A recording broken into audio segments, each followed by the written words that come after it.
ഇപ്പം മുബഷിർ പി അക്ബറും അർജുൻ മട്ടന്നൂരുമുണ്ട്. മുബഷിർ പി അക്ബർ, വടക്കൻ കേരളത്തിലെ മഴ സാധ്യതകളാണ് പ്രേക്ഷകരോട് പറയുക. മഴയൊക്കെ പിടിച്ചിരിക്കുന്നു. മഴ കാണാനില്ലല്ലോ മുബഷിർ? രാത്രിയൊക്കെ നല്ല മഴയായിരുന്നു എന്ന് കേട്ടു. Good morning. Very good morning doctor Arunkumar. Malappuram ജില്ലയിൽ ഉൾപ്പെടെ വടക്കൻ കേരളത്തിൽ രാത്രിയൊക്കെ തന്നെ വലിയ മഴയുണ്ടായിരുന്നു. ഞാനിപ്പോൾ നിൽക്കുന്നത് മലപ്പുറം കുന്നുമ്മൽ ഭാഗത്താണ്. ചാറ്റൽ മഴയുണ്ട്, അതുകൊണ്ടാണ് കുട ചൂടിയിട്ടുള്ളത്. ഇന്നലെ രാത്രിയൊക്കെ തന്നെ മലപ്പുറം ജില്ലയിലെ മലയോര മേഖലകളിൽ ശക്തമായ മഴയുണ്ടായിരുന്നു. തമിഴ്നാട്ടിലെ നീലഗിരി ജില്ലയോട് അടുത്ത മേഖലയിലാണ് ശക്തമായ മഴ മലപ്പുറം ജില്ലയിൽ അനുഭവപ്പെടുന്നത്. മലപ്പുറം ജില്ലയുടെ മലയോര മേഖലയാണ്. അത് നിലമ്പൂര് കഴിഞ്ഞ് വഴിക്കടവ്, മുണ്ടേരി, പോത്തുകല്ല്, എടക്കര, ചുങ്കത്തറ ഭാഗങ്ങളിലാണ് ആ രീതിയിൽ മഴ വലിയ രീതിയിൽ ലഭിക്കുന്നത്. കഴിഞ്ഞ ദിവസം മലപ്പുറം ജില്ലയിലെ വഴിക്കടവ് മേഖലയിൽ ശക്തമായ മഴയെ തുടർന്ന് പുന്നപ്പുഴയിൽ വെള്ളം വർദ്ധിക്കുകയും ആ പുന്നപ്പുഴയ്ക്കപ്പുറത്തുള്ള ആദിവാസി നഗർ ഒറ്റപ്പെടുന്ന ഒരു സാഹചര്യം ഉൾപ്പെടെ ഉണ്ടായിരുന്നു. ഇന്നലെ രാത്രിയും ശക്തമായ മഴ പെയ്തതിനെ തുടർന്ന് ആ ഒരു പുഴയിലെ വെള്ളം കുറഞ്ഞിട്ടില്ല. അവിടെയുള്ള ആളുകൾക്ക് തിരിച്ച് വഴിക്കടവ് അങ്ങാടിയിലോട്ടൊന്നും തന്നെ വരാൻ പറ്റാത്തൊരു സാഹചര്യമാണുള്ളത്. കാരണം ചങ്ങാടത്തെ ആശ്രയിച്ചുകൊണ്ടാണ് അവിടെയുള്ള ആളുകളൊക്കെ തന്നെ യാത്ര ചെയ്യുന്നത്. മഴ കുറയുന്നൊരു പശ്ചാത്തലത്തിൽ മാത്രമാണ് യാത്ര അവിടെ സുഗമമാകൂ എന്നുള്ളതാണ് ഏറ്റവും പ്രധാനപ്പെട്ട കാര്യം. നാടുകാണീശ്വരം പോലെയുള്ള മേഖലകളിലൂടെയുള്ള അനാവശ്യ യാത്രകളൊക്കെ തന്നെ ഒഴിവാക്കണം.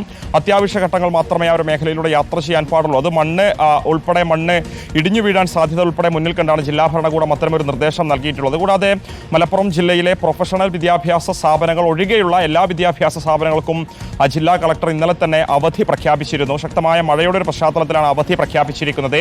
നഗരമേഖലകളിലേക്ക് എത്തുമ്പോൾ മലപ്പുറത്താണെങ്കിലും അരീക്കോടാണെങ്കിലും അത്രയധികം വലിയ മഴ ഉണ്ടായിട്ടില്ല എന്നുള്ളതാണ്. മറ്റ് അനിഷ്ട സംഭവങ്ങളൊന്നും തന്നെ ഇതുവരെ റിപ്പോർട്ട് ചെയ്തിട്ടില്ല. തീരദേശ മേഖലകളിലേക്ക് എത്തുമ്പോൾ കടലൊക്കെ തന്നെ ശാന്തമാണ്. പൊന്നാനിയിലും പരപ്പനങ്ങാടിയിലും താനൂരിലും ഒന്നും തന്നെ കടൽക്ഷോഭവുമായി ബന്ധപ്പെട്ട മറ്റ് അനിഷ്ട സംഭവങ്ങളോ മഴക്കെടുതികളോ ഒന്നും തന്നെ ഉണ്ടായിട്ടില്ല എന്നുള്ളതാണ്. ഇന്നലെ കളക്ടറുമായി സംസാരിച്ച ഘട്ടത്തിൽ യോഗം ചേർന്നിരുന്നു. ദുരന്ത നിവാരണ അതോറിറ്റിയുടെ യോഗം ഉൾപ്പെടെ ചേർന്നിരുന്നു.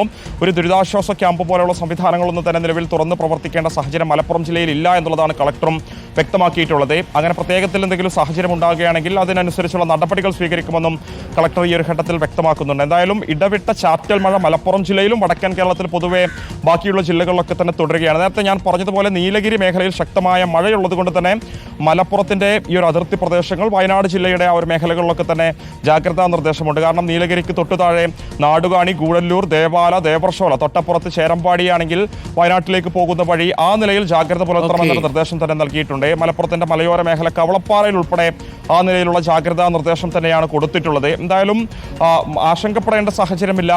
മഴ ഏറെക്കുറെ കുറഞ്ഞിട്ടുണ്ട് മലപ്പുറം ജില്ലയിലും വടക്കൻ കേരളത്തിലും.